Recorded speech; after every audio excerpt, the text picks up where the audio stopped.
Shalom, shalom, shalom, peuple de Dieu. Je suis dans la joie de nous retrouver dans cette plateforme, notre chaîne, votre chaîne Concept TV. Que Dieu vous bénisse.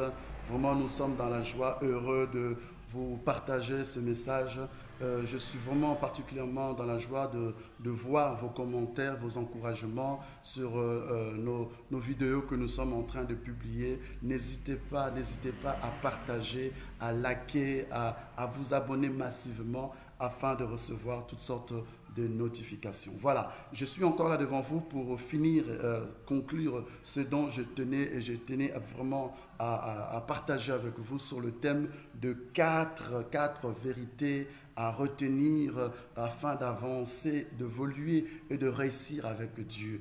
Bien-aimé, j'aimerais faire comprendre à un frère, à une sœur qu'il est possible de réussir dans la vie. Que ce soit dans la vie physique ou dans la vie spirituelle, Dieu te donne l'opportunité. Dieu dispose à tes côtés les potentiels, les nécessaires pour que tu puisses réussir dans la vie. Oui, tu as les bagages qu'il faut. La première, c'est la foi, l'espérance envers Dieu et la confiance en l'Éternel. Je nous ai parlé de ces quatre éléments en commençant par dire que le travail, je nous ai tenu sur la notion du travail, que c'était important de pouvoir être en activité, être en mouvement. La Bible dit le travail apporte l'abondance. Avec le travail, tu pourras subvenir à tes besoins. Je nous ai tenu également en ce deuxième chapitre sur le thème de savoir comment tenir sa langue en bride. Ça veut dire brider sa langue. Ça veut dire contrôler son langage. De ne pas prononcer des paroles d'insensés, des paroles qui nous mettent à porte-à-feu. C'est-à-dire, tu peux être toi-même ta bénédiction ou peut-être toi-même être l'obstacle ou la malédiction de ta vie. Il est écrit, par tes paroles, tu seras justifié, par tes paroles, tu seras condamné. Il est important d'éduquer sa langue. En ce troisième point, je nous ai parlé, je nous ai dit ceci, qu'il fallait faire le tri tout autour de notre entourage. Par rapport à nos amis, les amis que nous avons, sachons-le que tous ne veulent pas notre bonheur. Il y a ceux-là qui sont là justement pour nous freiner, pour nous empêcher, pour nous mettre des bâtons dans les roues, pour nous faire tomber, perdre de l'espérance, de l'espoir. Entourons-nous des personnes qui vont nous aider à avancer, à y arriver, à réussir dans la vie avec le Seigneur. Sachant que l'ennemi également a infiltré parmi ton entourage ses acolytes. Faisons attention. Il était important, je nous ai dit, qu'il fallait demander le discernement, savoir dire à Dieu quelles sont ces personnes auxquelles je peux m'associer. Car il est difficile parfois de s'associer. Tu peux t'associer à une personne où cette personne viendra simplement pour embrouiller ta vie, mettre le ténèbre dans ta vie. Alors faisons attention à nos fréquentations. Faisons le tri parmi nos amis. Il y a des vautours qui se sont infiltrés et ces personnes ne souhaitent qu'une seule chose, c'est ta chute. Ne souhaitent qu'une seule chose, c'est que tu te perdes sur le chemin que Dieu a promis pour toi. Bien-aimés, en ce quatrième élément, en ce quatrième chapitre, je tenais à nous parler de la détermination. Oh, bien-aimé, c'est un élément clé. Si tu veux réussir dans la vie, si tu veux avancer avec le Seigneur et réussir dans tes entreprises, dans tes projets, il faudra que tu sois déterminé. Soyons déterminés dans tout ce que nous voulons faire. Bien-aimés, j'aimerais commencer par dire ceci. Ne faisons pas de l'échec une fatalité, une finalité.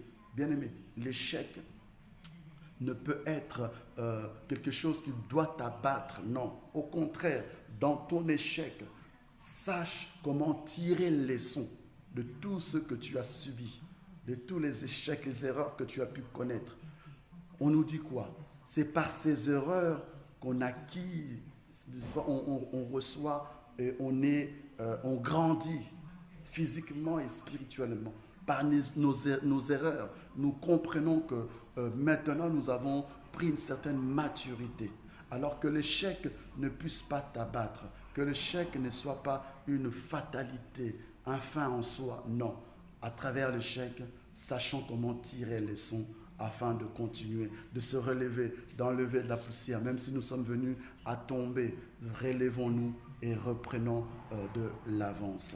J'aimerais nous entretenir sur ce passage dans le livre de Jean chapitre 5 en son 7e verset. Là, la Bible nous parle d'un homme souffrant d'une maladie inguérissable qui souffrait pendant 38 années. Oh, écoutez, 38 ans d'échec dans sa vie, n'ayant pas trouvé solution, n'ayant pas trouvé guérison. Mais le jour où il a pris la décision d'abandonner, de retourner dans son village. Je suis là dans la piscine de Bethsaïda. Dans ce passage, la Bible nous fait comprendre que lorsque tu prends la décision d'abandonner, tu perds tout espoir, tu perds toute espérance. Au contraire, il nous faut être déterminés. Alors que Jésus va venir maintenant dans cette piscine et il va rencontrer cet homme-là, il va lui poser la question, veux-tu être sauvé? Qu'est-ce que l'homme va répondre? Pendant 38 ans, il va dire, Seigneur, je suis là. Au moment où la piscine est en train d'être en mouvement, où l'ange descend pour secouer la vague, et lorsque je m'apprête à me lancer, un autre me précède et prend ma place. Parce qu'il n'était qu'une personne par heure ou par jour, je ne sais pas. Mais à chaque fois qu'il avait l'intention d'aller, il subissait l'échec. Et Jésus là va lui dire, écoute, j'ai vu ta détermination, j'ai vu que tu n'as pas lâché prise. Alors, à cause de cette détermination, lève-toi, vas-y, tu es guéri, tu es guéri. Et cet homme, à l'instant, pendant 38 ans, il a attendu. Mais le jour où Christ est venu l'encourager, le jour où Christ est venu le motiver, il a reçu sa guérison. Bien-aimé, même si l'échec était au rendez-vous, même si tu venais à tomber, la Bible dit dans le livre de Proverbes, en son 24e chapitre, verset 16, la Bible dit que 7 fois, mon juste tombera. Il est possible, bien-aimé, nous sommes humains, nous avons de la chair. Il est possible que nous fassions des erreurs, mais cependant, nous ne devons pas rester immobilisés dans ces erreurs-là. Lèvons-nous. Il dit 7 fois il tombera, mais 7 fois aussi il se relèvera. Et regardez, dans une semaine, il y a 7 jours. Il se peut que tu tombes 7 fois dans la semaine, mais il y a un jour où le Seigneur va te relever. Il y a un jour où le Seigneur va te motiver, te booster pour que tu avances. Bien-aimés, comprenons ceci. N'abandonne jamais. Ne déclare pas forfait tant que tu n'as pas essayé. Tant que tu n'es pas monté sur les rings, ne déclare pas forfait. Tu montes sur le ring et que tu vois que l'adversaire est plus fort que toi, tu essayes de mettre quelques coups et tu en reçois. Là, tu peux dire, non, il est plus fort que moi, j'abandonne. Mais n'accepte pas qu'une personne te dise que tu ne peux pas tant que tu n'as pas essayé toi-même. Bien-aimé, l'échec de l'autre, l'échec des autres n'est pas ton échec. Ta vie n'est pas la vie de l'autre. Ce que Dieu est capable de faire avec toi, ce n'est pas la même chose que l'autre. Alors c'est pourquoi je viens t'encourager. Je viens encourager mon ami, un frère, une sœur, en ce lieu, pour lui dire que sois déterminé. C'est l'un des éléments que tu peux réussir avec le Seigneur. Soyons déterminés, n'abandonnons pas. Bien-aimé, même si lorsque tu es abattu et que tes forces venaient à t'abandonner, ne relâche pas. Dis-toi seulement, tu finiras par arriver. Dis-toi, regardez l'exemple comme un enfant. Un enfant de l'âge de 2 ans, de l'âge de 1 an. Il va apprendre à marcher. À chaque fois qu'il essaye, il tombe. L'enfant ne dit pas que non, allez, comme je tombe souvent, bon, je vais arrêter d'essayer. Non, il tombe, il se relève. Il fait encore 2 pas, il tombe, il se relève. En finalité, à la fin, il restera toujours à marcher sur ses 2 pieds. Bien aimé, c'est ça la vie. Ne dit-on pas que la vie est un combat et que ce sont ceux qui se battent, ce sont ceux qui n'abandonnent pas, ce sont ceux qui réussissent dans la vie, qui en veulent dans la vie, qui arrivent à affronter la vie. Bien aimé, soyons des hommes et des femmes qui n'abandonnent jamais, qui sont déterminés. Sois convaincu de la chose que tu veux faire. Sois convaincu de ta réussite. Et avec Dieu, il est écrit, tu feras des exploits. Amen. Amen. Bien-aimé, j'aimerais fortifier un frère, j'aimerais fortifier une sœur. Regardez l'exemple dans Josué chapitre 1, en son 5e, 6e verset. Alors que Moïse venait à mourir, et qu'ils n'avaient pas encore atteint la promesse, ils n'avaient pas encore atteint la terre promise, Canaan, alors que le peuple venait à se décourager parce que l'objectif n'était pas atteint. C'était là pour eux un échec. Alors le peuple et même les responsables du peuple étaient découragés. Josué, en première ligne, Dieu va lui dire, mais pourquoi tu t'abats? Pourquoi es-tu abattu? Relève-toi, prends courage. Je suis dans Josué chapitre 1, le verset 5. Dieu va dire à Josué, fortifie-toi, car ton Dieu ne t'abandonnera pas. Il est vrai que Moïse n'est plus. Il est vrai que vous n'êtes pas encore arrivé. Il est vrai que vous allez encore subir quelques obstacles, mais fortifiez-vous, soyez déterminés, ayez confiance dans l'Éternel. Alors vous réussirez. Amen. Et Josué va prendre courage. Josué va être déterminé. Il va dire au peuple, il va rassembler le peuple. Il va dire, bien-aimé, l'échec ne doit pas être une fatalité pour nous. L'échec ne doit pas être une finalité. Même si aujourd'hui Moïse n'est plus, il était serviteur de l'Éternel. Alors l'Éternel est avec nous. Nous allons avancer et y arriver jusqu'à la terre promise. Bien-aimé, Dieu ne t'abandonnera jamais. Même si aujourd'hui tu as subi des échecs, Dieu ne te laissera pas. L'échec doit te servir comme un escalier. Comme un escalier. Monte, monte, monte, monte. Aujourd'hui tu as subi l'échec. Demain, ça ne veut pas dire que tu échoueras encore. Essaye encore, réessaye et essaye. Tu verras ce que l'Éternel fera avec toi. Amen, amen, amen. Il est écrit aussi dans ce passage, dans le livre de Ecclésiaste chapitre 11, en son premier et deuxième verset, la Bible dit que ne pas abandonner, de croire à son destin. Bien-aimé, crois en ton destin. Crois que Dieu est capable de faire un exploit avec toi. Même si aujourd'hui, tu vois la promesse, tu vois la réalité. La réalité et la promesse sont contradictoires. Sache que même si aujourd'hui les choses que tu es en train de voir vont à l'encontre de ton espérance, vont à l'encontre de tes promesses, sache que l'Éternel Dieu, il sait. Il donne la promesse, mais il ne dit jamais par où tu dois passer. Dieu est capable. Regardez, il dit à Joseph, je ferai de toi ministre dans un pays étranger. Mais en aucun cas, Dieu lui a montré de quelle manière il devait passer pour obtenir la promesse. Joseph a subi des échecs dans sa vie. Il a été vendu par ses propres frères. Il se retrouvait en prison. Quel échec! Il se retrouvait menacé, condamné. Oh, bien-aimé, il pouvait perdre espoir. Il pouvait dire, mais ce Dieu-là m'a menti. C'est l'oreille la voix d'un oncle ou d'une tante que j'ai entendue. Non, c'était bien bel et bien la voix de l'Éternel qui lui avait dit. Mais sur son parcours, il devait affronter des obstacles. Sur son parcours, il devait subir des échecs. Il en est de même pour toi et pour moi. Sur notre parcours, nous sommes appelés à subir des épreuves, à subir même des échecs. Mais ce n'est pas pourtant que Dieu est infidèle. Non, Dieu reste fidèle. Il te demande seulement d'être déterminé, d'avoir de l'espérance. Mets ta confiance en Jésus. Mets ta confiance en l'Éternel et il te fortifiera. Voilà, bien aimé, quelques paroles, quelques mots que je pu trouver à vous dire pour pouvoir vous encourager à être déterminé. N'abandonnez jamais. N'abandonne jamais. Même là où tu vas, que les autres ont échoué, ce n'est pas forcément dire que toi aussi, lorsque tu vas te présenter, tu vas échouer. Non, n'abandonne jamais tant que tu n'as pas essayé. Et avec Dieu, tu es capable de faire l'exploit. Hébreux chapitre 10, en son 35e verset, nous dit « Car nous avons besoin de la persévérance. » Dans ta détermination, tu as besoin de la persévérance. La persévérance veut dire l'endurance.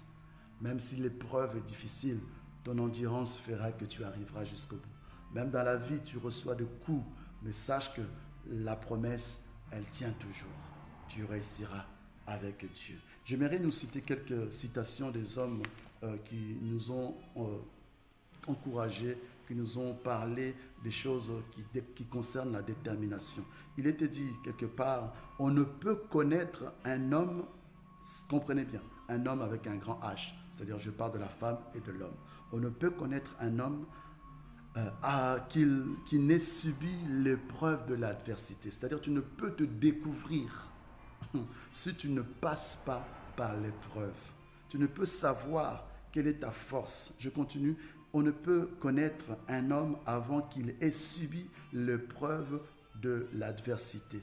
Ce n'est qu'après que cela démontre, a fait apparaître sa bassesse de son âme ou alors la force de son esprit. Ça veut dire quoi?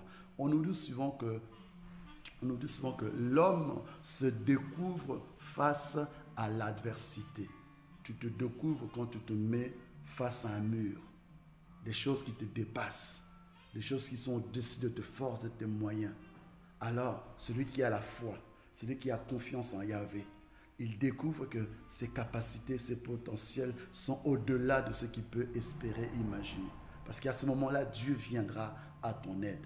Au moment où tu n'abandonnes pas, au moment où tu ne fais pas recul, tu t'écartes pas de la promesse, tu ne t'écartes pas de la foi, Dieu vient à ton secours. Comprenez? Écoutez une autre citation. La force morale d'un homme, d'un individu, face à l'adversité, c'est là la véritable mesure de la grandeur de cet homme-là. Ça veut dire quoi? Devant l'obstacle, devant la difficulté, ta force morale de résistance, ta force mentale déterminera et fera de toi. C'est là qu'on saura que non, cet homme-là est grand. La grandeur d'un homme ne se mesure pas par rapport à sa richesse, non. La grandeur d'un homme se mesure par rapport à ses potentiels, par rapport à son moral, par rapport à sa résistance face à l'adversité. La force morale d'un individu face à l'adversité est la véritable mesure de la grandeur de cet homme-là. Sachez comment faire face à l'adversité. Ne te laisse pas abattre par l'adversité, mais affronte-le. Affrontons l'épreuve, affrontons les difficultés. Et c'est alors que nous saurons si nous sommes des hommes ou si nous sommes des femmes courageuses, des femmes battantes, des hommes battants. Et là, le Seigneur te donnera l'opportunité de dépasser tes forces, tes moyens. Combien sommes-nous face aux difficultés? Nous prenons la fuite au lieu de les affronter. Nous devons affronter les difficultés et de ne pas se relâcher, mais être déterminés. Voilà, bien-aimés, quels sont quelques mots, quelques phrases que je tenais à partager avec vous pour vous encourager à être déterminés. Soyez bénis, ne lâchez pas, ne baissez pas les mains. Même si aujourd'hui tu venais à subir un échec, sache que demain, l'échec peut être transformé en réussite ou en victoire. Que Dieu vous bénisse. Soyez dans la paix, dans la joie de l'Éternel. Que le shalom de l'Éternel soit dans vos foyers, dans vos familles et dans vos vies. Je nous encourage à mettre en application ces 4 vérités afin de réussir et d'avancer, d'évoluer avec Dieu. Que Dieu vous bénisse. N'hésitez pas à partager, à liker nos vidéos et à vous abonner massivement sur votre chaîne Concept Touch TV. Que Dieu vous bénisse, le shalom de l'Éternel sur chacun de vous. Soyez bénis.